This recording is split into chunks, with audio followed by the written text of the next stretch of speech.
ever since this new opportunity was presented to me by Josh for me to get good at YouTube, get really good at YouTube, and then I could possibly join his team, I had to kind of reverse engineer my understanding on what I knew and how it is that I consumed information. Because the route that I was taking to understand and grasp information was I would watch a video and I would just kind of regurgitate what they were saying onto a piece of paper. And I saw very slow growth. I did see growth, but it took me like about a year and a half to see like any sort of mediocre or decent understanding on the topics that I was grasping. And since when you're first starting, you're just trying to intake as much information as possible, and that's kind of how it is, you know. You just want to get a grasp of something, and you just want to start understanding certain like shit. You just want to get the ball rolling, I guess I should say. So what I've been doing is I've been understanding how to learn and how it is that the mind works and how I can actually retain information.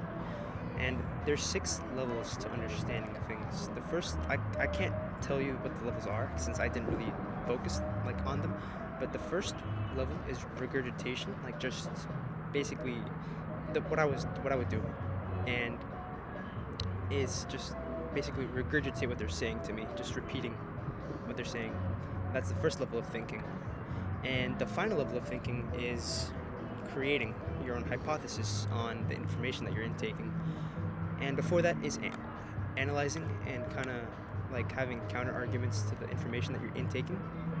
And that's at the point that I am right now, or at least that I've been trying to intake my information, because that's how you understand things at a very, very not high level, well, at the highest level that there is, and that's how people are supposed to understand information. And I like to take breaks are necessary. And when I mean breaks, I mean just doing nothing. Like not eating, not watching TikTok, not watching TV. Like I mean laying there and just doing nothing. Just letting your mind rest. Thinking about having your mind as a blank slate, because your neurons, I think there's 3 things that your neurons do. They expand, no, it's create, delete, and expand, or some shit like that. I forgot what it was. There's like 3 different things, but the way that most people like really grasp new things is by creating new neurological pathways. I'm not a scientist. I'm just kind of explaining the things that I was watching and that I was reading on.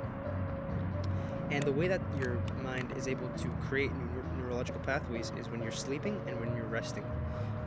I think I remembered. It's remembering, forgetting, and creating, some shit like that. I couldn't tell you.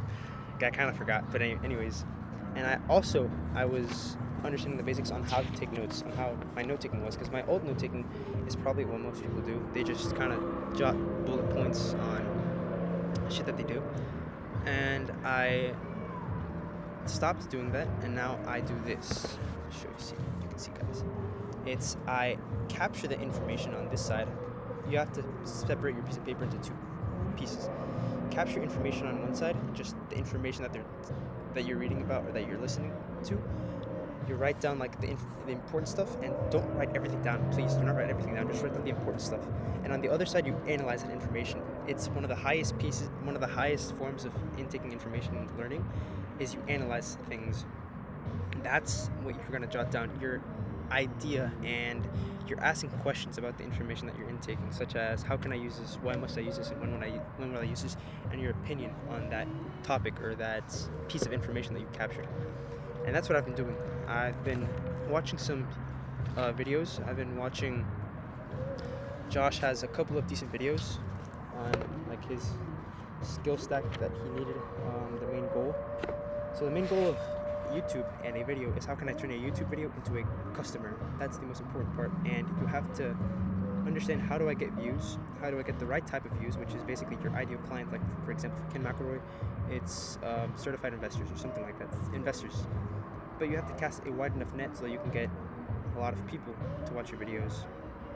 So what I understood, to my very little understanding, is you first put out your videos to the first batch of people who watch your videos, like your ideal viewer, I guess you could say, or your usual viewers, with a head with a yeah headline and a thumbnail that resonates with them. And then after the views peak and they start dropping, that's when you change the headline and the thumbnail to the second batch of people. Something like that, I think. I'm still trying to wrap my head around some of this stuff. And then you have to show a problem to your viewers, to your right viewers, to the right target audience who you're trying to, kind of like paid advertising, I guess you could say. You're targeting a specific audience, and you have to have a problem for that specific audience, and the solution to that problem is what you're selling, whatever it is that you have to sell. Like, for example, for Iman Ghazi, it could be his course, his $2,000 course, and for Alex Hormozi, it could be his acquisition.com, where he helps businesses grow to $30 million a year. And that's kind of the overarching idea for what I'm kind of understanding on this YouTube thing. It is very fun though. I was watching Mr. Beast and Iman Ghazi, and I was kind of reverse engineering. So Mr. Beast has a cut every second of his videos, and all of that is for retention. The three, I was watching Patty Galloway, and the three, what's it called? The three-part solution to Mr. Beast's YouTube success is perfect retention. I think everybody is able to watch one of Mr. Beast's videos from start to end without skipping or without just doing anything. His videos are so good. He has mastered the art of retaining someone. And then the second part of his equation is he's mastered clickbait. So, technically, clickbait, because he actually does deliver on what he says he's delivering, so technically it's not clickbait. But he's mastered the art of clickbait, so everybody clicks on his videos because his thumbnails are perfect and his titles are perfect as well. And then the third part is the financing for his videos. The way he's a very good salesman. The way he goes about pitching his merch, and the way he goes about pitching his sponsors, it's just perfect. He blends it in perfectly into the video, and it's a perfect sales pitch because you don't really feel sold to.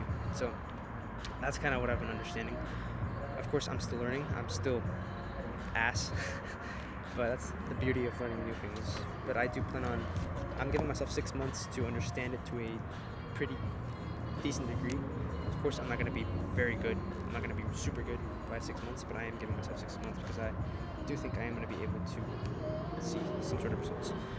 My end goal is to understand why Thach Nguyen's videos are so awful. And I think I'm understanding why.